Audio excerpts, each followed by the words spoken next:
Israel की ओर से Gaza पर हमला थम नहीं रहा है। बेतहाशा मौत, सैकड़ों जिंदगियां तबाह और जर्जर हो चुकी इमारतों पर टिकी उम्मीदें। मलबे के ढेर में लाखों परिवारों की खुशियां दफन हो चुकी हैं। बस बची है तो जिंदगी, मगर उसका भी कोई भरोसा नहीं। अचानक एक बम या रॉकेट आता है और कई जिंदगियों को तबाह कर जाता है। शहरों में जहां अस्पताल, स्कूल और पार्क होने चाहिए, वहां लोग बगैर छत के इस बात का खौफ खा रहे हैं कि उनकी जिंदगी किसी मिसाइल या बम के झोंके में अचानक से खत्म हो जाएगी। इजरायली सेना ने मिसाइलों और बम से गाजा को इस कदर दहला दिया है कि आज भी लोग डर के साए में जीने को मजबूर हैं। या यूं कहे कि गाजा पट्टी पूरे तरीके से खोखली हो चुकी है। इजराइल और हिजबुल्लाह के बीच संघर्ष विराम के ऐलान के बाद अब बस एक ही सवाल उठ रहा है कि आखिरकार वो कौन सा दिन होगा जब गाजा में सीज फायर के लिए ऐलान होगा।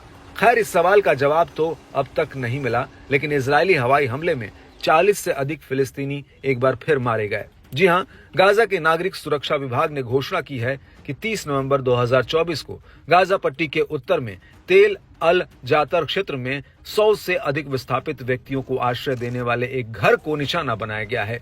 इस इजरायली हवाई हमले में 40 से अधिक फिलिस्तीनी मारे गए। उत्तरी गाजा में नागरिक सुरक्षा टीमों और डॉक्टरों की टीम की कमी के कारण घायलों के बचाव में बाधा आ रही है। साथ ही बड़ी संख्या में पीड़ित मलबे के नीचे दबे हुए हैं। बता दें कि वर्ल्ड फूड प्रोग्राम यानी कि WFP ने पहले ही चेतावनी दे दी है कि गाजा में बहुत जल्द अकाल पड़ सकता है, क्योंकि इजरायली सेना ने यहां पर भोजन और अन्य आपूर्ति के प्रवेश को गंभीर रूप से प्रतिबंधित कर रखा है। ऐसे में आने वाले दिनों में हालात बद से बदतर हो सकते हैं। पहले से ही लोग भूख के मारे मर रहे हैं। इतना ही नहीं, यहाँ के अस्पतालों में शवों के ढेर लगे हुए हैं। एक के बाद एक मृतकों और घायलों को अस्पताल पहुंचाया जा रहा है। मरने वालों में ज्यादातर महिलाएं और बच्चे हैं। हाथों में मासूम बच्चों के शव लेकर माँ बाप की आंखों से आंसुओं के सैलाब बह रहे हैं। हर तरफ अफरा तफरी और चीख पुकार मची हुई है।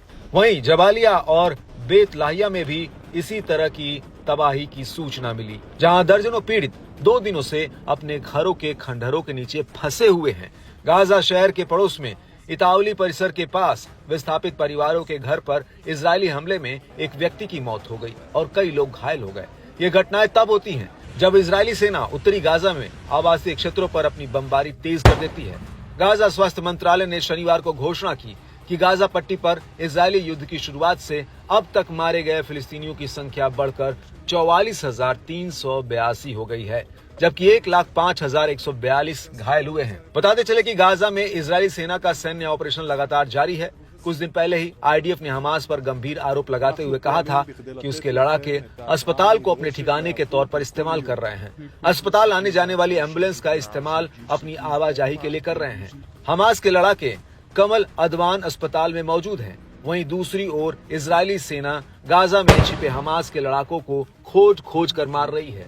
इजराइल ने गाजा पर इतने बम बरसाए हैं कि वो खंडहर में तब्दील हो गया है।